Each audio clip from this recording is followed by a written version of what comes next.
Adler, que a su vez fue discípulo de Freud, aunque era un discípulo rebelde.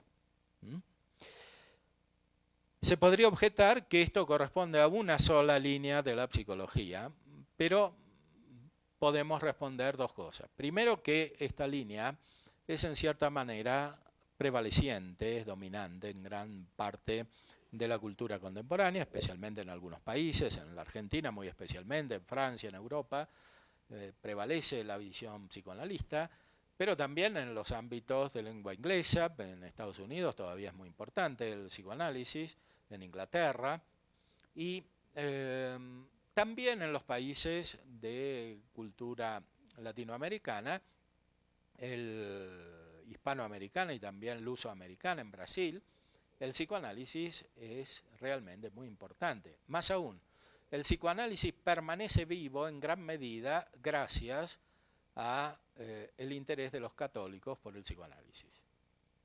Es decir, permanece vivo muchas veces en el ámbito de las universidades católicas e incluso de los estudios teológicos. ¿Por qué permanece vivo ahí? Por una connaturalidad con la profundidad.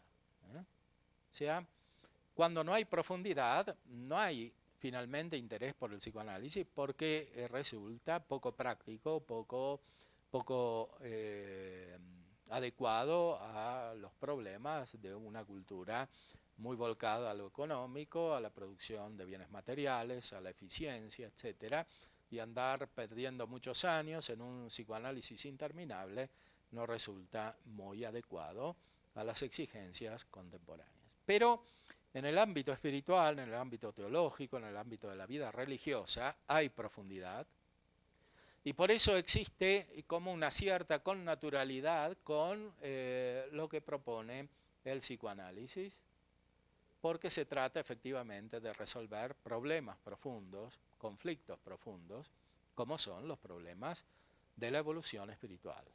Más aún, en este ámbito se produce no solo confusión, sino también daño, porque muchas veces, a través de esta explicación de índole psicoanalista, se coarta de una manera violenta la acción de la gracia sobre la persona que evoluciona con las crisis necesarias para que esta evolución sea efectiva, sea real, para que la acción de la gracia produzca una profunda renovación. Por eso los invito ahora a reflexionar, a dialogar sobre este tema, si quieren hacer alguna pregunta. Si no, hacemos ahora la interrupción a las 5:30. Bueno, entonces podemos ya hacer algunas preguntas, si tienen alguna problemática o algún aporte que hacer.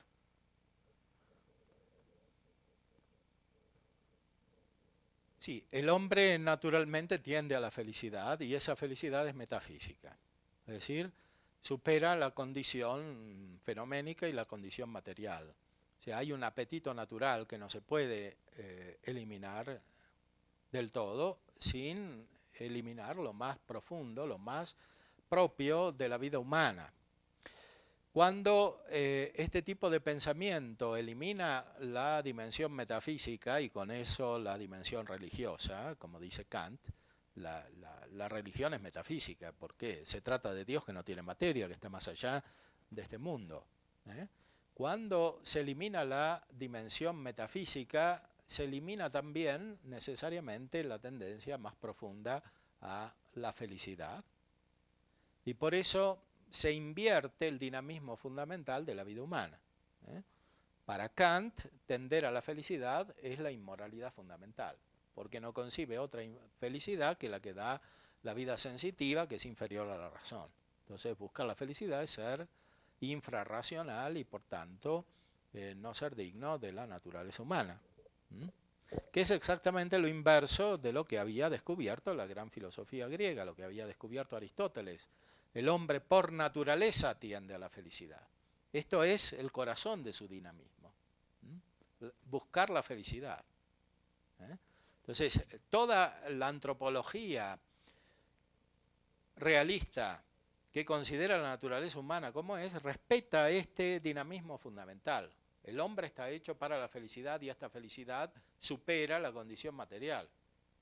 Es una felicidad metafísica, es una felicidad que está más allá de la condición de la vida corporal. Por eso, toda la psicología que no tiene una base realmente metafísica, no solo elimina la dimensión sobrenatural necesariamente, sino que fundamentalmente coarta el dinamismo más profundo de la vida humana. Como decía antes, la tendencia hacia el fin es natural y sobrenatural. Natural y sobrenatural, como lo explica muy bien Santo Tomás, quiere decir que no es selectiva. Nosotros no elegimos el fin. El fin no se puede elegir, no es objeto de elección. Y cuando se elige, se hace un acto violento y necesariamente se elige algo que no es. Porque el fin no se puede elegir, se descubre, pero no se elige. Lo que se elige es todo lo que conduce al fin, es decir, los actos que nos acercan al fin porque participan de él, que son finalmente los actos humanos que dan felicidad, o sea, los actos morales. El acto moral real, bueno, es el acto que da felicidad porque anticipa el fin. Sea el fin en su condición natural, que es lo que la mente humana puede alcanzar sin la gracia, sea sobre todo el fin sobrenatural, que es lo que la mente humana puede alcanzar con la gracia, es decir, la participación de la vida divina, la visión beatífica de Dios en la vida trinitaria.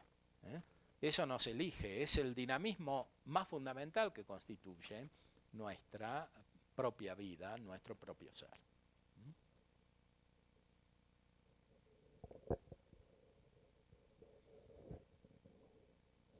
Bueno, podemos hacer el corte y después continuamos con el texto. Perfecto. Vamos a continuar nuestra exposición. Si alguno tiene algún interés especial o pensó algo en el intervalo, lo puede formular. Y si no, seguimos. No sé. ¿Pensaste algo? ¿Sí?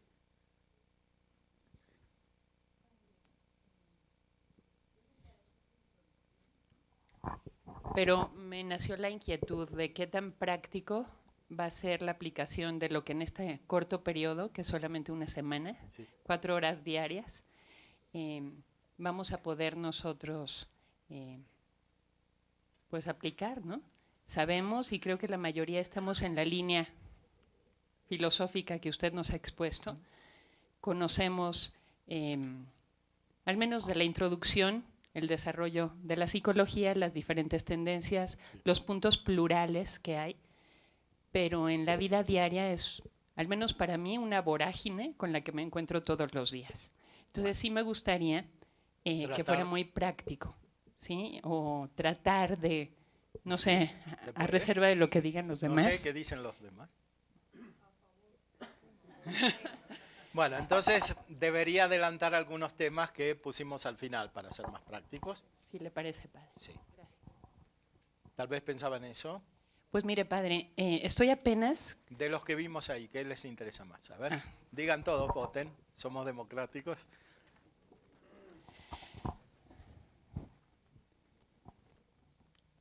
Padre, hay una inquietud que tengo. Cuando dijo muchas veces se producen daños, pues muchas veces se coarta la acción de la gracia sobre la persona. Sí, exactamente. A veces en el acompañamiento espiritual, yo me pregunto hasta qué límite puedo llegar. O cuando hay personas que están yendo a una terapia psicológica les da seguimiento a algún psiquiatra, sí he visto este daño, ¿no?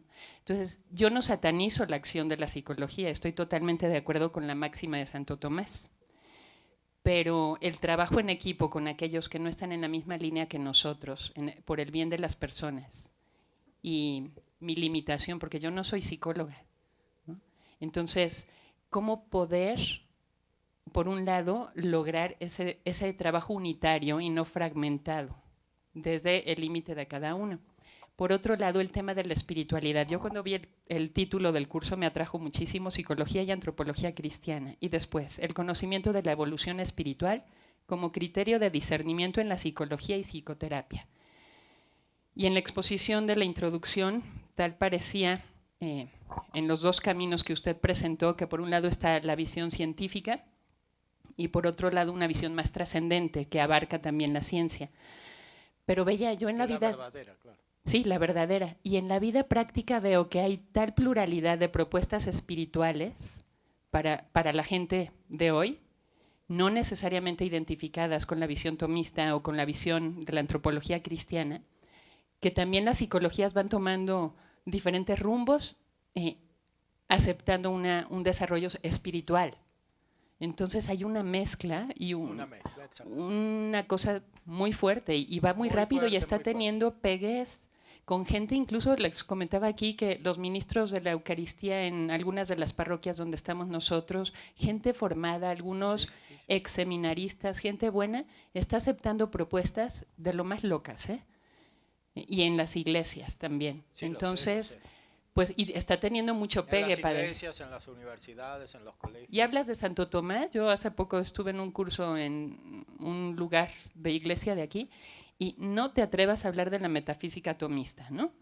Ni siquiera hablar de las propuestas de esencia y los elementos accidentales del ser, etcétera. No, eso suena muy tomista, eso por teólogos.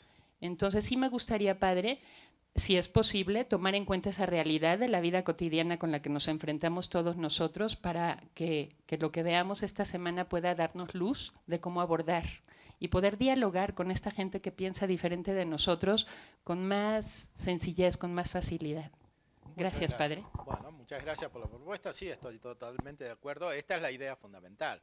O sea, justamente porque hay una gran confusión, porque hay una gran problemática, porque mucha gente se aleja de la vida espiritual por este tipo de problemática psicológica y porque recurre a la ayuda psicoterapéutica muchas veces. Por esto es que nace esta inquietud de aclarar los temas desde sus principios más elevados, ¿no? Ahora, por supuesto que trataremos de ejemplificar y de mostrarlo en su significado práctico en todo lo que podamos. Por supuesto que es siempre una consideración universal, porque no podemos analizar cada caso particular, pero podemos analizar las leyes generales que ayudan a explicar estos casos particulares, y efectivamente hay una gran confusión, y la pena más grande es que la gente se aleja de la vida espiritual porque estos temas no están bien resueltos y bien clarificados. Sí, soy totalmente consciente de esto. O sea, la inquietud por ocuparme de estos temas nace especialmente de comparar la explicación que da el autor más importante de la vida espiritual que tenemos en la Iglesia, que es San Juan de la Cruz, que explica las leyes más profundas de la vida mística, con la acción psicoterapéutica. O sea, para decirlo más concretamente, cuando las personas entran en la noche oscura del sentido que describe San Juan de la Cruz, es cuando van a consultar a los psicólogos, y cuando a veces los directores espirituales que no están bien iluminados o formados se confunden y se asustan por los fenómenos externos que en estas personas aparecen, porque con el hecho de que estén en un proceso espiritual no quiere decir que hayan llegado ya a la perfección y por tanto al equilibrio psíquico en toda su integridad. Entonces, el desconocimiento de las leyes profundas de la vida espiritual produce muchas veces una necesidad ficticia de psicoterapia. O sea, se busca la solución donde la solución no está y muchas veces se agrava el problema. Es decir, la lástima es que muchas de estas personas que son las más profundas, son las más espirituales, pierden su gracia, la gracia especial que tienen, porque se confunden intelectualmente, pero sobre todo espiritualmente, por esta mala orientación. O sea, porque cuando se diversifican los caminos, que describí anteriormente, toman por el lado equivocado. Y a veces toman por el lado equivocado con la ayuda de los que los deberían encaminar por el lado adecuado, que son los directores espirituales, los confesores, de los maestros espirituales, los padres de familia, etcétera. Por supuesto, sí, esta esta problemática es fundamental y es muy importante en la vida consagrada, sobre todo, porque es donde de modo más dramático se manifiesta el mismo problema. Esto, por supuesto, se da en los niños, se da en los adolescentes, en las familias, pero se da también en la vida consagrada, en los seminarios, en las instituciones de vida consagrada, en las congregaciones religiosas, en los conventos contemplativos, etc. Padre, sobre esta inquietud de la compañera, me ayudaría a tener criterios de discernimiento para saber en qué situaciones se aplican las terapias psicológicas. Uh-huh.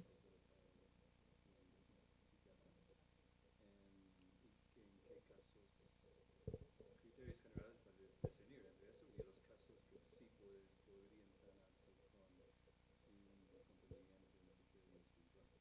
Sí.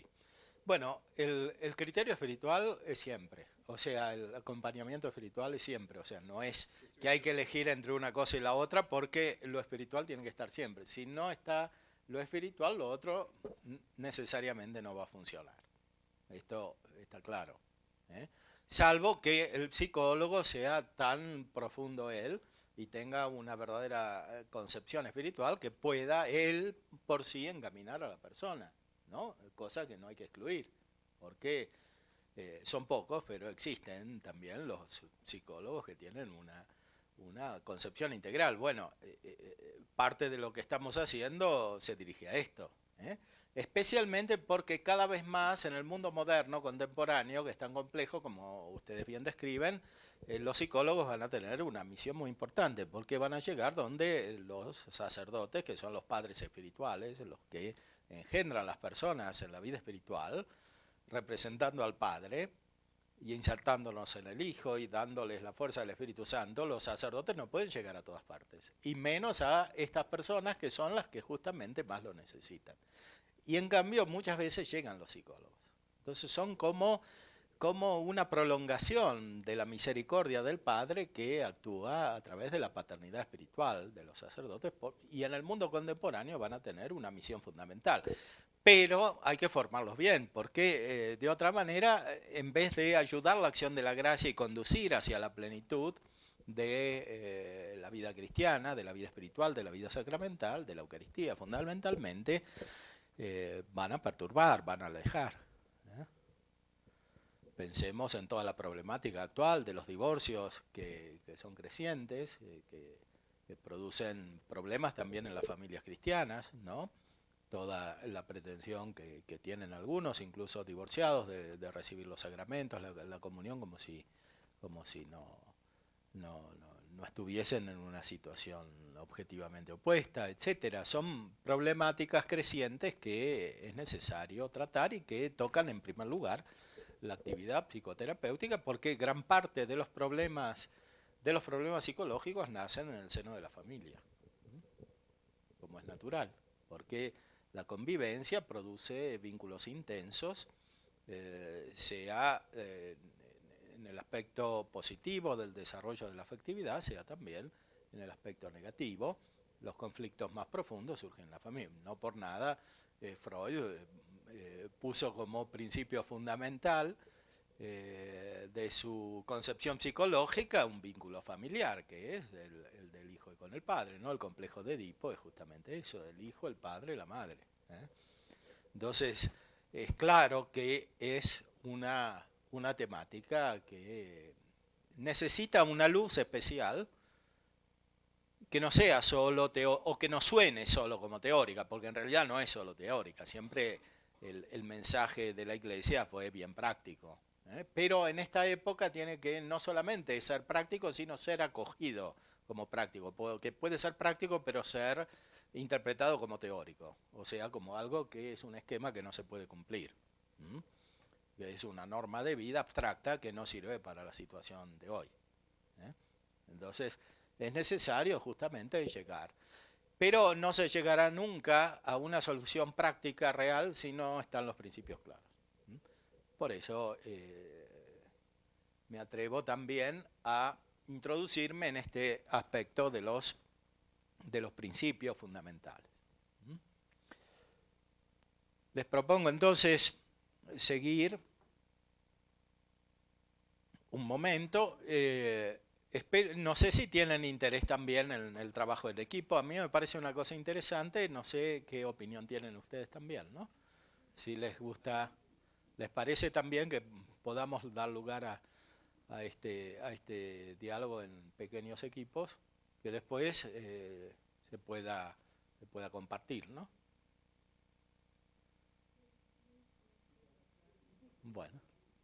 Bueno, me alegra, me alegro.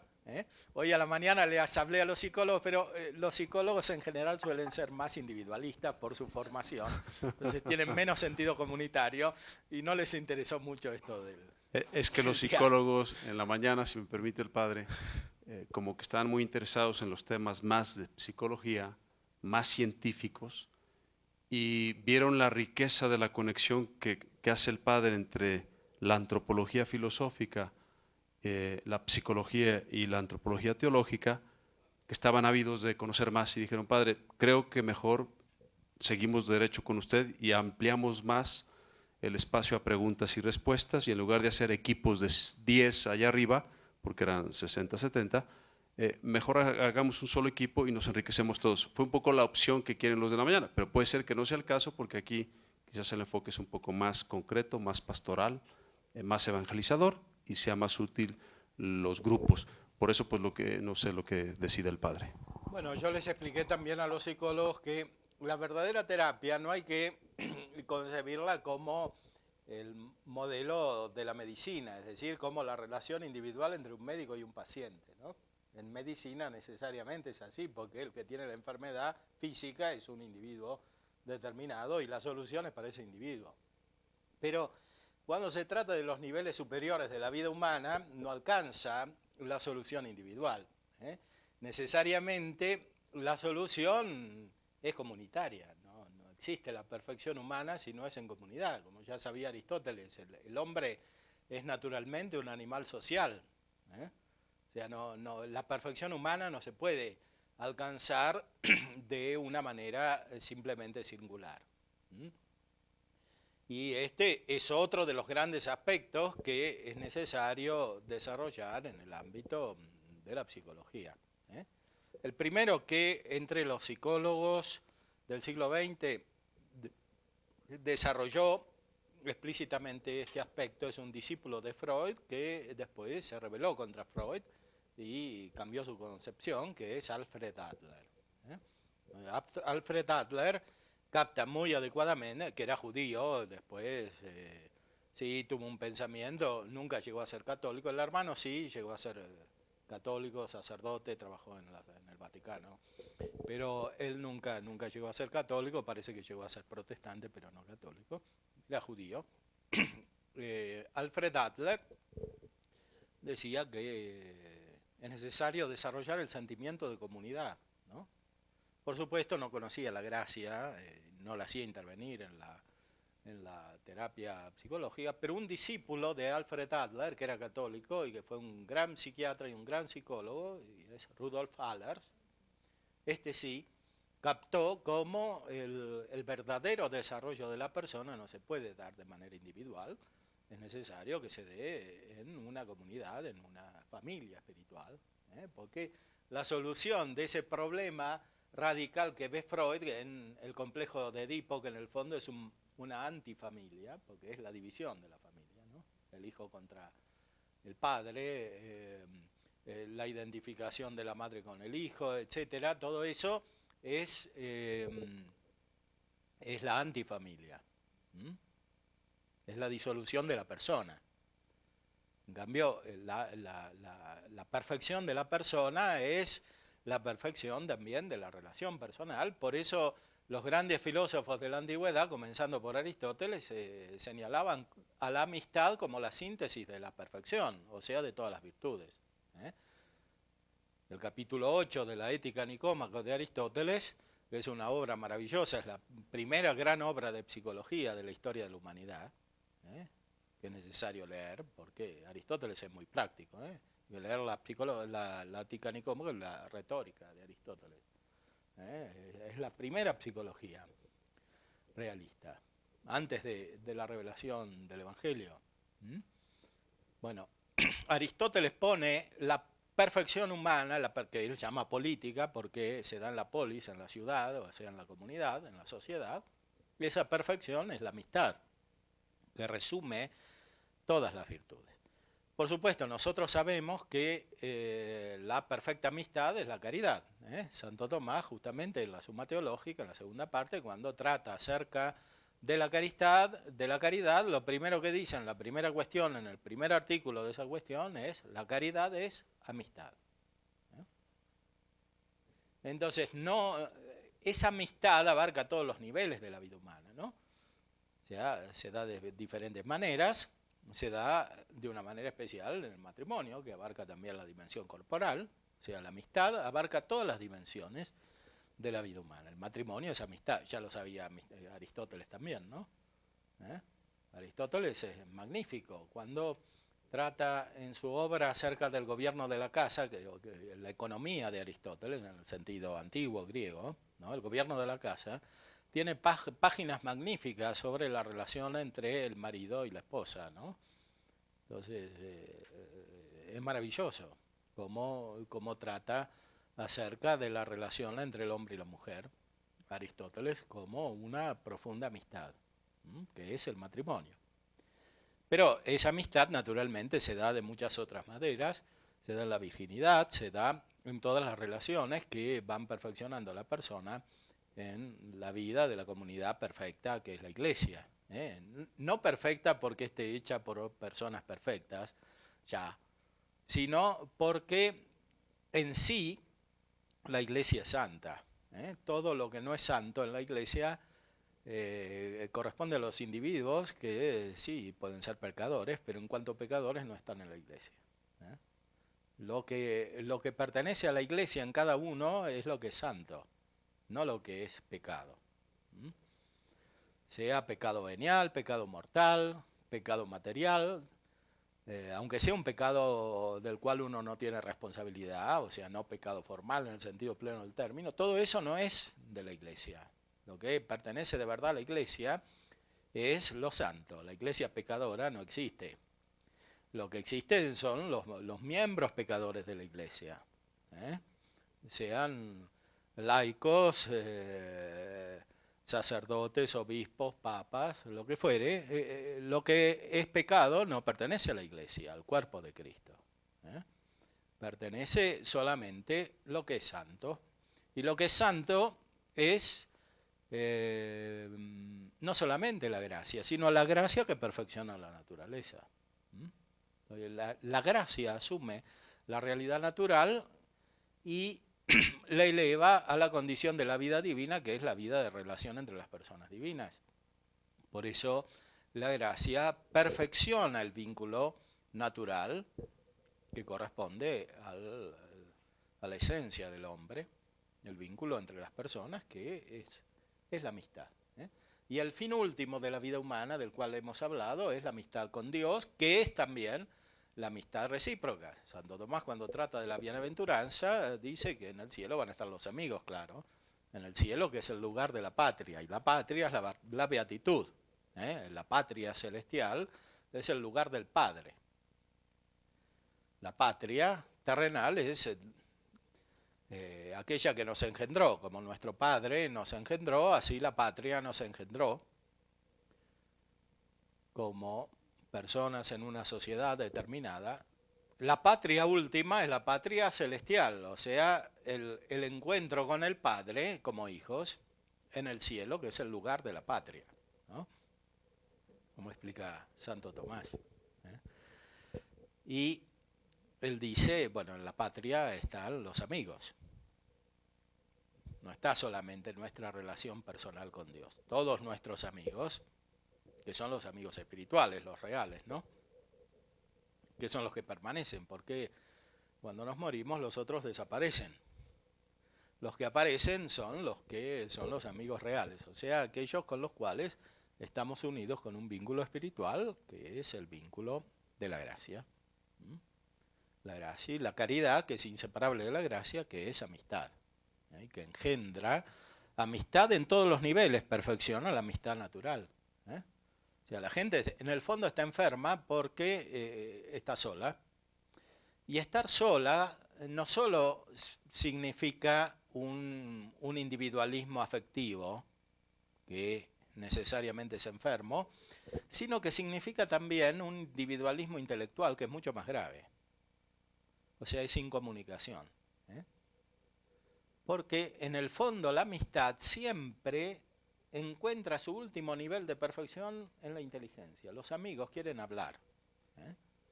No solamente quieren sentir que uno está con el otro, como los noviecitos un poco inmaduros. O sea, como decía Dionisio Cartujano, un signo de que la amistad es imperfecta es cuando uno quiere estar con el otro pero no habla. Porque esa es una amistad que tiende a una cierta sensualidad. En cambio, cuando hay diálogo, se da un verdadero desarrollo de la amistad, que en el matrimonio tiene un lugar privilegiado. Cuando comienzan las crisis matrimoniales, cuando los que están casados no se pueden comunicar. Y no se pueden comunicar porque no tienen nada para decirse, porque no hay nada que los una al nivel más personal que siempre el nivel intelectual. Por influjo freudiano y por otros influjos estamos muy acostumbrados a desvalorizar la razón, porque bueno, claro, sabemos que hay otras dimensiones que son importantes, la afectividad, etcétera, pero la inteligencia sigue siendo lo más importante que tiene cada persona y lo que más ama cada uno de sí. Entonces, cuando alguien no se siente valorado al nivel de la inteligencia, no se siente completado al nivel de la inteligencia, comienza la incomunicación y comienzan necesariamente también los problemas afectivos, porque siempre la voluntad que está unida a los afectos sigue a la inteligencia, está en la inteligencia, como dice Aristóteles, como explica también Santo Tomás. Entonces, el perfeccionamiento en la vida humana se da también a un nivel intelectual, que no se puede obviar. Gran parte de los problemas psíquicos de nuestra época tiene este origen. O sea, si la persona es ignorante en lo fundamental, por más que haya ido a la universidad, si no conoce la realidad en profundidad, necesariamente tiene un vacío que tarde o temprano percibe y que es origen de desequilibrio. Y más vacío es cuando se relaciona exteriormente, superficialmente, con otro que también tiene un vacío. Tal vez porque está casado con él. Entonces, es necesario. ¿Y qué llena este vacío? Bueno, este vacío, teológicamente, se llama potencia obediencial. Es decir, es la capacidad de Dios. Como decían los padres de la iglesia, somos capaces de Dios. El hombre es capax Dei. Es capaz de Dios. O sea, tiene una potencia no solo para conocer a Dios como el autor de la naturaleza, como el creador, sino sobre todo tiene una capacidad de recibir la misma realidad de Dios, la esencia de Dios. O sea, la visión beatífica es conocer a Dios como es, o sea, conocer qué es Dios, la esencia de Dios. O sea, tener a Dios en la mente. Dios infinito. Entonces, el hombre no puede renunciar a su inteligencia, la tiene. Y esa inteligencia tiene, como decíamos hoy, un dinamismo natural. Si ese dinamismo natural no se cumple, no se perfecciona, no se actualiza a través de las opciones particulares, necesariamente se percibe el vacío, que es la raíz de la insatisfacción fundamental. Esa insatisfacción, podríamos decir, es mística. O sea, es una mística al revés, es un vacío místico. O sea, el que no tiene a Dios está en un vacío que tarde o temprano percibe. Y como el dolor, la tristeza es la percepción de un mal presente, sufre angustia, que es una tristeza estable. Bueno, para algunos la tristeza estable es buena. Por ejemplo, Heidegger dice que uno se vuelve metafísico en la angustia, ¿no? Se descubre el ser en la angustia, porque la angustia nos hace descubrir la nada, y la nada es lo que hace aparecer el ser. ¿eh? Pero esa angustia no tiene solución. En Heidegger. En cambio, nosotros creemos, y aquí uso explícitamente la palabra creer, creemos que ese vacío se puede llenar. Se puede llenar con la presencia de Dios, que produce plenitud y por tanto felicidad. Cuando es percibida esa plenitud, se alcanza la felicidad. Que se alcanza no solamente en la vida eterna, también en esta vida se alcanza la felicidad. El desarrollo pleno de la vida espiritual, la perfección espiritual, es por sí misma causa de felicidad. O sea, no hay otra felicidad real más que la que causa la vida espiritual en su perfección. Por supuesto, es trabajoso llegar a esto, pero se puede llegar a esto. El hombre está llamado a esto. La perfección espiritual es posible y existe. No es un ideal inalcanzable. Es posible y todos estamos llamados a esto. Todos sin excepción. Porque es lo que está contenido en el dinamismo más profundo, no solo de la naturaleza humana, sino de la gracia. La gracia por sí empuja a la perfección y por eso es fuente de una transformación muy intensa. Si uno no se transforma teniendo la gracia, si no cambia, es porque se hace violencia. No se puede no transformarse si está la gracia. Si hay algo estático, hay un problema. Porque es violenta esa estaticidad. Va contra el dinamismo de la gracia, que es intensísimo porque tiene que recorrer un camino infinito, que es el que hay entre la condición natural y la esencia de Dios, que trasciende totalmente, infinitamente la condición natural. Es un camino infinito el que hay que recorrer, en cierta manera. Por eso, la gracia requiere una transformación intensísima y constante. No se debe identificar la gracia con ciertos actos de la vida espiritual. Es lo más profundo de la vida espiritual, es el fin de la vida espiritual. Es el fin incluso de los sacramentos y de la misma Eucaristía. Fíjense cómo a propósito del sínodo de la familia, ¿no? Se habló mucho antes de la comunión espiritual. Muchos decían, bueno, los divorciados vueltos a casar civilmente no pueden recibir la comunión sacramental, pero pueden recibir la comunión espiritual. Bueno, algunos se ilusionan con esta solución, pero es un error muy profundo. Porque la comunión espiritual es el fin de la misma comunión sacramental. Si no pueden recibir la comunión sacramental, mucho menos pueden recibir la comunión espiritual.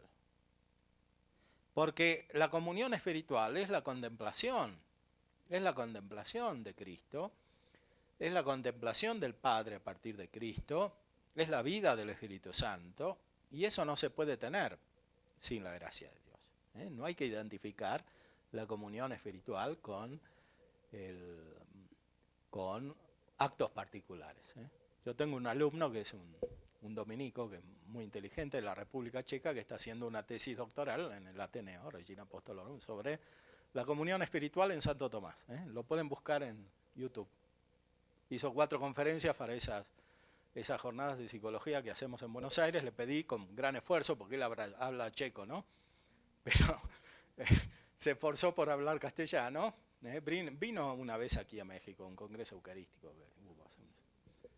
Giri Skoda, bueno, se llama, de modo más fácil se llama Damiano, padre Damiano, hay que buscarlo. Así. Entonces se puede encontrar en YouTube, ¿no? Comunión espiritual, padre Damiano, y analiza todos los errores que hubo en este último tiempo sobre este tema, ¿no? De la comunión espiritual. Porque interpretan incluso mal a Santo Tomás. O sea, Santo Tomás es muy claro. La comunión espiritual es lo principal.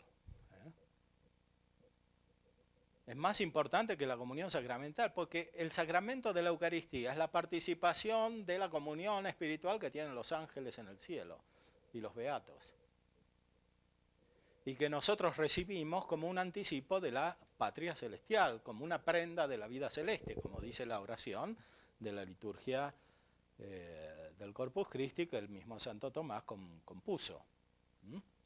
Es la prenda de la vida futura, como el anticipo, ¿no? Y por eso la comunión da una felicidad. Esa felicidad, esa alegría espiritual es incompatible con la turbación de un estado de adulterio, por ejemplo. Por más atenuantes que tenga y todo lo demás, es incompatible. Porque hay dos principios espirituales opuestos en la voluntad. Bueno, entonces, la comunión espiritual es el fin de la vida espiritual. Y es inseparable del gozo. Por eso es tan perversa una psicología que elimina de raíz la tendencia al gozo, a la felicidad, que es la más profunda que hay en el hombre. Estamos hechos para la felicidad. Si uno se conforma racionalmente con la infelicidad porque vamos a morir, está todo perdido. Y sobre todo se produce un daño al nivel de la evolución espiritual. Cuando una persona que tiene la gracia de Dios y está cambiando profundamente y por lo tanto tiene crisis, como es natural, y crisis que se ven y que la ven los otros también, accede a un tipo de psicoterapia que tiene más o menos lejanamente este fundamento, o sea que no se basa sobre una visión de la gracia, se produce una especie de conflicto profundo, de cortocircuito, de oposición de fuerzas que interrumpe el dinamismo espiritual. Un proceso de racionalización que es contrario a la vida espiritual. Y que no solo no soluciona el conflicto, sino que lo profundiza.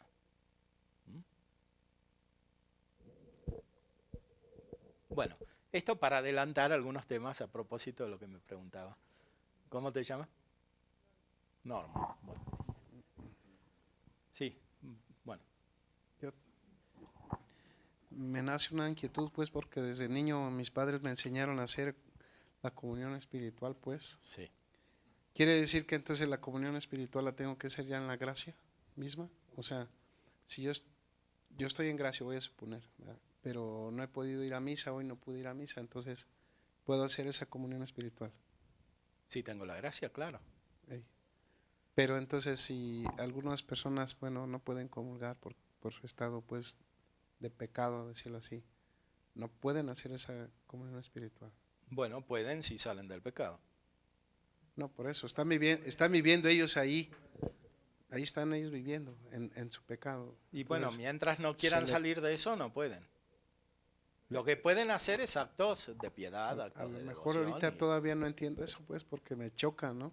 O sea, tengo que mascarlo, pues, porque desde chiquito así me enseñaron. Bueno, es que usted vivía una vida cristiana y sus padres eran cristianos y entonces podía hacer la comunión espiritual, pero estas personas... Porque, por ejemplo, en los ramilletes espirituales que nosotros hacíamos, a ver, pues yo voy a ofrecer, no sé, por mi párroco, ¿verdad? 10 comuniones espirituales, 10 comuniones sacramentales, una confesión, 2 rosarios, entonces esos ramilletes espirituales, por eso ahorita me está chocando, ¿eh? Bueno, eso me parece muy bien, pero puede contener implícitamente el significado de la comunión espiritual o puede transformarse en un acto de devoción particular. Entonces, hay que ver cómo se realiza. En un niño es más fácil que sea una verdadera comunión espiritual. En un adulto que vive de una manera incoherente con la fe, después si pretende tener un acto de comunión espiritual puntual, está haciendo más bien una devoción. Una devoción, sí, que muchas veces puede esconder una falsedad, ¿no? Muy bien. O sea, una intención de esconderse ante sí mismo su propio estado, ¿no? Okay.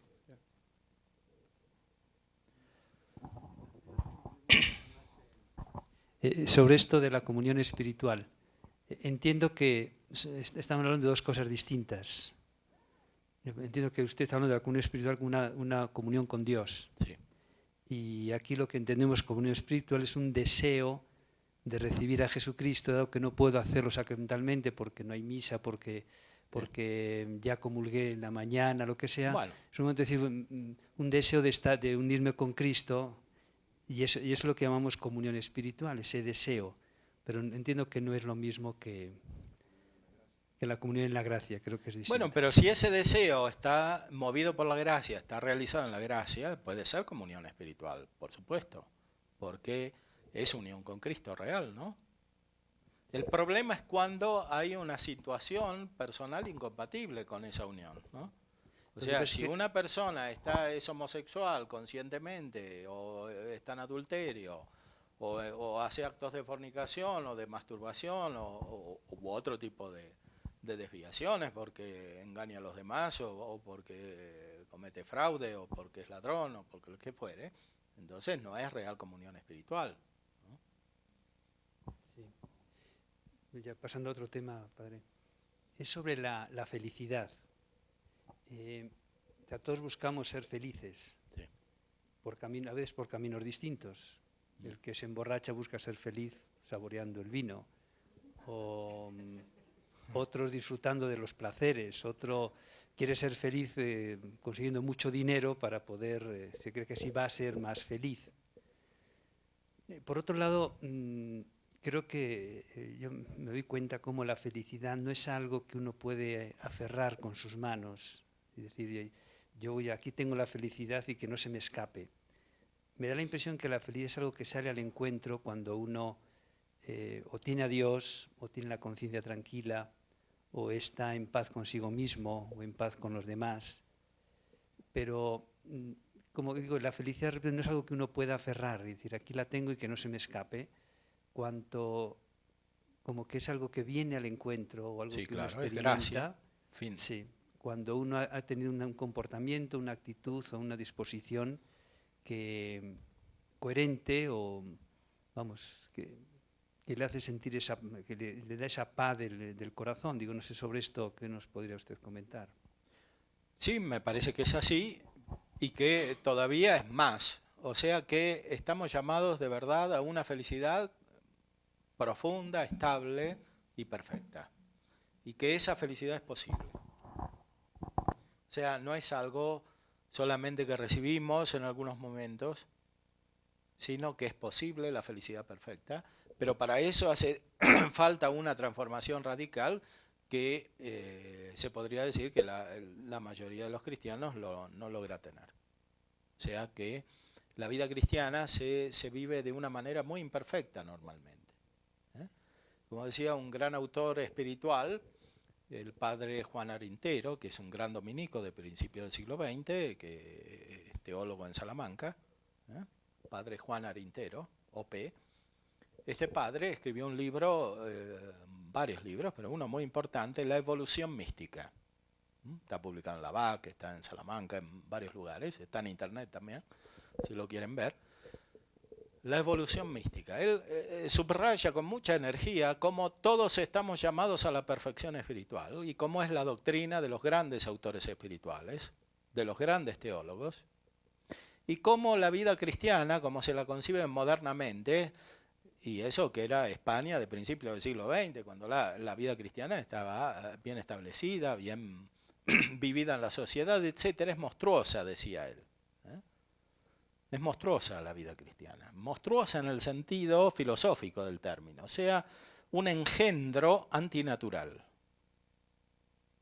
Un engendro, podríamos decir, antisobrenatural, porque no corresponde a las leyes profundas de la evolución personal, espiritual, psíquica, según la gracia.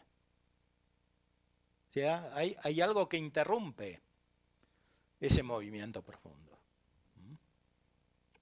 Hay muchos factores que confluyen a esto, sea factores personales, sea también factores culturales e incluso factores teológicos. El mismo autor tiene otro libro que se llama La verdadera mística tradicional. Y ahí, en el ámbito de la cultura española, que es nuestra cultura, porque en esa época México, la Argentina, éramos todo España, Bueno, desde el siglo XVII especialmente, hasta el siglo XX, hubo un proceso creciente de deformación de la concepción espiritual que tuvo consecuencias muy profundas, incluso en el orden filosófico, y no solo en el ámbito de la Iglesia en los países de lengua española o en España, sino en toda Europa, porque España era el país más importante de Europa en esa época, ¿no? Entonces, influyó sobre Alemania, influyó sobre los Países Bajos, que estaban gobernados por España, influyó en Italia, en Francia, etcétera, a lo largo del tiempo.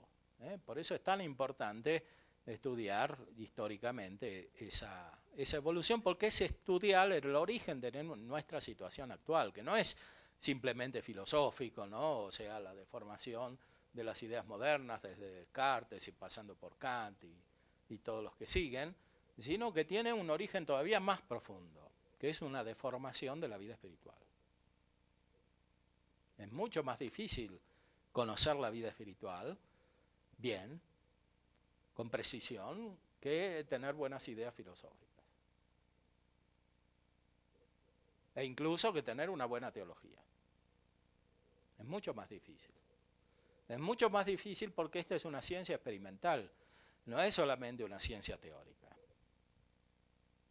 O sea, hay que tener la verdadera experiencia espiritual. Que no se puede encontrar leyendo un libro solamente, hay que conocer la verdadera tradición y finalmente el verdadero significado de la Sagrada Escritura, del Evangelio. Como dice Santo Tomás, la ley nueva, el Evangelio, es la gracia, no es solamente el texto.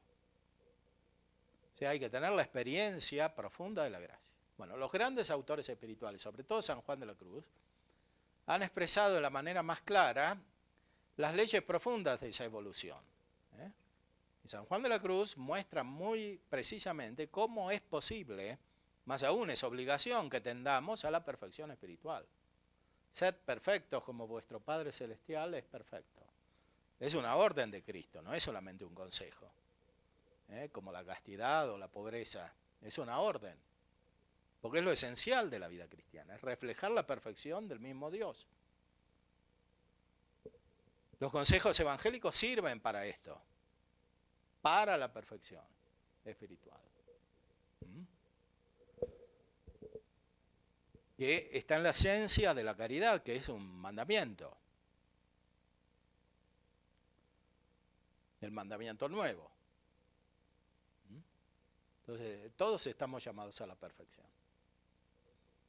Si renunciamos a esta búsqueda de la perfección espiritual real, que da la verdadera felicidad, no solo en la vida eterna, sino en este mundo, en cuanto es posible, como anticipo de la vida eterna, si renunciamos a esto, necesariamente se decae hacia una posición finalmente herética, es decir, hacia la posición protestante. Somos al mismo tiempo justos y pecadores. Simul justus et peccator. El Lutero. Que hoy es una tentación muy profunda, porque toda la cultura contemporánea, que tiene raíz no solo idealista, sino también protestante, porque los idealistas tienen origen protestante, Kant, Hegel, etc. Toda la cultura contemporánea reproduce la actitud espiritual de Lutero. O sea, un cristiano actual que quiere hacer un compromiso con la cultura actual, finalmente termina luterano, aunque celebre los sacramentos y los reciba. Puede recibir la Eucaristía, pero como un luterano. O sea, suponiendo que la gracia cubre los pecados, aunque los pecados subsistan. ¿Por qué? Porque la gracia no tiene un significado real. Es una mirada externa, como en Lutero. Es Dios que nos mira de otra manera, pero no cambia nada. Eso es una herejía. Es la herejía principal contra la cual tenemos que luchar en nuestra época. Es una herejía más peligrosa que la de la época de Lutero, porque Lutero en el fondo estaba afuera, ¿no? El emperador lo echó, Carlos V o Carlos I de España, y le hicieron guerras a los príncipes protestantes, etc. Entonces se sabía quién estaba de un lado, quién estaba del otro.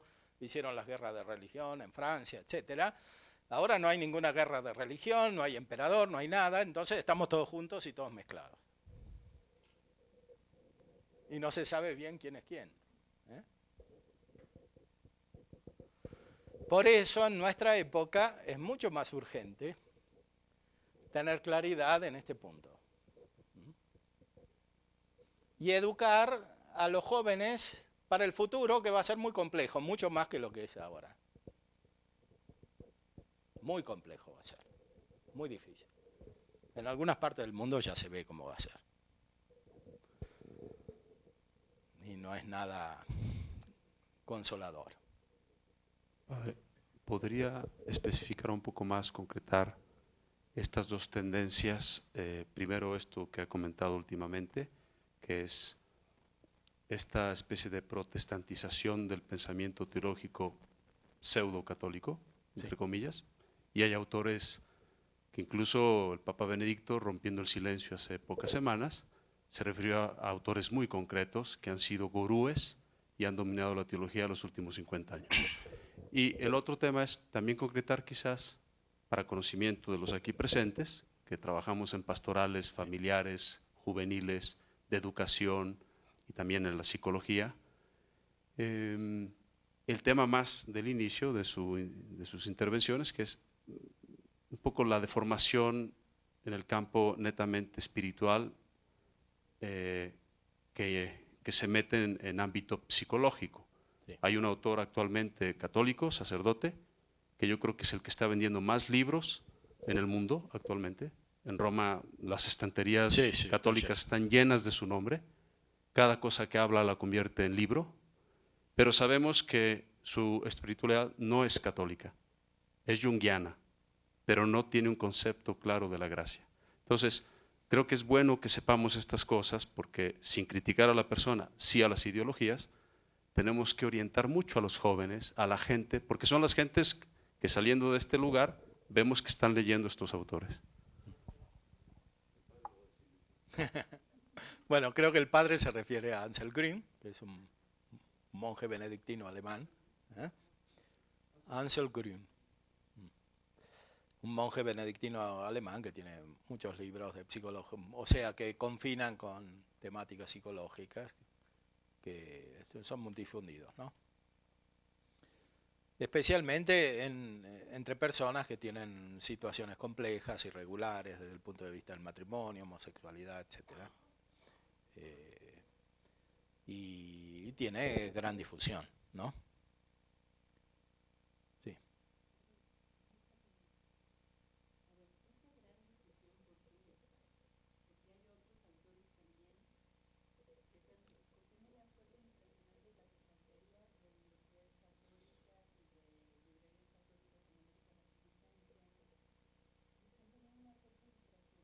Sí.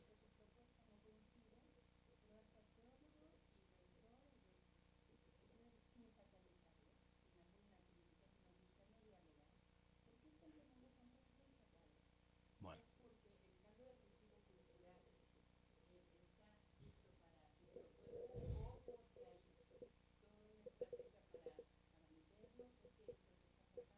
Bueno, es todo eso junto. Pero antes quisiera aclarar que dialogar es también discutir.